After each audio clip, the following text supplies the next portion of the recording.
আসসালামু আলাইকুম। সকাল ৯টা বেজে ২৫ মিনিট। আজ সোমবার। বাংলাদেশ বেতার কক্সবাজার স্থানীয় খবরে স্বাগত জানাচ্ছি এস এম জসিম। এসো দেশ বদলায় পৃথিবী বদলায় স্লোগানে তারুণ্যের উৎসব উপলক্ষে কক্সবাজারে শুরু হয়েছে অনূর্ধ্ব-১৭ বালক বালিকা জাতীয় gold cup football tournament.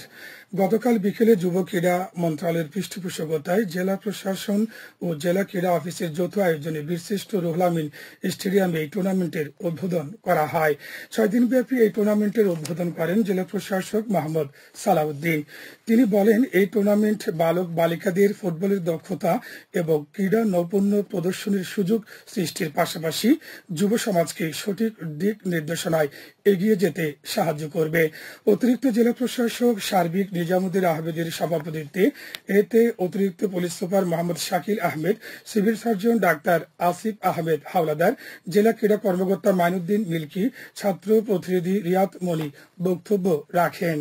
Cox's Bazar পৌরসভা সহ জেলার ৯ উপজেলার অনূর্ধ্ব-১৭ বালক ও বালিকা গ্রুপের ২০টি ফুটবল দল নক আউট পদ্ধতিতে এই টুর্নামেন্টে অংশগ্রহণ করছে।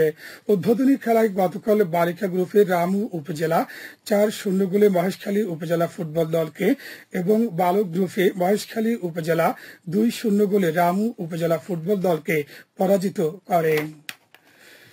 এদিকে তারুণ্যের উৎসব উপলক্ষে মহেশখালীতে আন্তঃ উপজেলা দাবা প্রতিযোগিতা অনুষ্ঠিত হয়েছে। গতকাল বিকেলে উপজেলা পরিষদ মিলনায়তনে নতুন বাংলাদেশ গড়ার লক্ষ্যে এই প্রতিযোগিতার আয়োজন করে উপজেলা প্রশাসন। প্রতিযোগিতায় ৩০ জন খেলোয়াড় অংশগ্রহণ করেন। এ সময় উপজেলা সমাজসেবা কর্মকর্তা মোহাম্মদ দিদার আলম, শিক্ষক শিক্ষার্থী ও ক্লাব সংগঠনের প্রতিনিধিগণ উপস্থিত ছিলেন।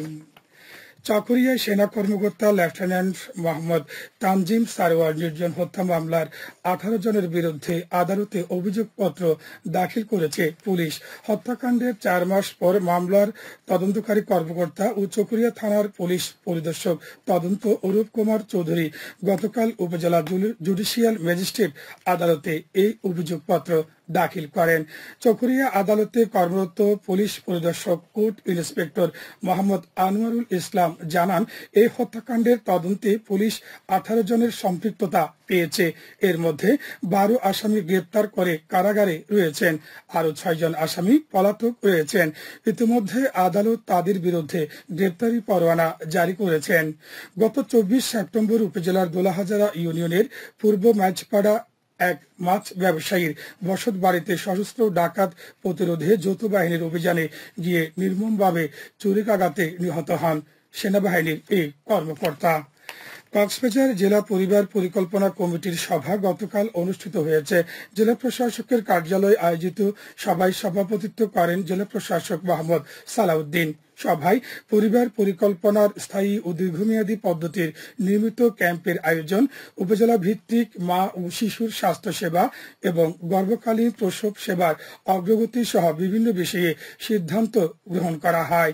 এ সময় জেলা সদর হাসপাতালের তত্ত্বাবধায়ক ডাক্তার মংটিং ও civil surgeon doctor Asif Ahmed Howlader, জেলা পরিবার পরিকল্পনা কার্যালয়ের উপপরিচালক বিপ্লব বড়ুয়া বক্তব্য রাখেন।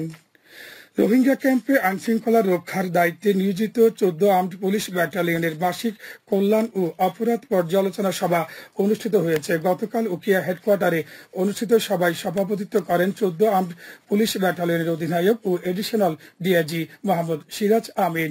সভায় পুলিশ সদস্যদের উত্থাপিত সমস্যা সমূহের সমাধানে গৃহীত পদক্ষেপের পাশাপাশি ক্যাম্পে আইনশৃঙ্খলা রক্ষায় মাদক ও অস্ত্র উদ্ধার সহ অন্যান্য আভিযানিক কার্যক্রম জোরদার করার সিদ্ধান্ত নেওয়া হয়। এ সময় অতিরিক্ত পুলিশ সুপার মোহাম্মদ ইহসানুল ফিরদাউস সহ অন্যান্যরা উপস্থিত ছিলেন। টেকনাফ ২ বিজিবি ব্যাটালিয়নের উদ্যোগে ৪৪০ জন শীতার্ত মানুষের মাঝে কম্বল বিতরণ করা হয়েছে। গতকাল দুপুরে কক্সবাজার রিজিয়নের region commander brigadier general M Imrul Hasan প্রধান অতিথি হিসেবে সেন্ট মার্টিনে ১০০ জন শীতার্ত মানুষের মাঝে এসব কম্বল বিতরণ করেন। ব্যাটালিয়নের অধিনায়ক লেফটেন্যান্ট কর্নেল মোহাম্মদ আশিকুর রহমান জানান, রবিবার পর্যন্ত উপজেলার শাহপুরী দ্বীপ ও দমদমিয়া বিপিও এলাকায় ১৪০ জন এবং অন্যান্য শাখায় ২০০ জনকে কম্বল বিতরণ করা হয়। এ সময় সেক্টর কমান্ডার, সেক্টর সদর দপ্তর রামু অধিনায়ক উপস্থিত ছিলেন। আবহাওয়া এখন জানিয়ে দিচ্ছি বাঁকখালী নদীর মোহনা ও সংলগ্ন এলাকার সামুদ্রিক জোয়ার ভাটার সময়সূচি।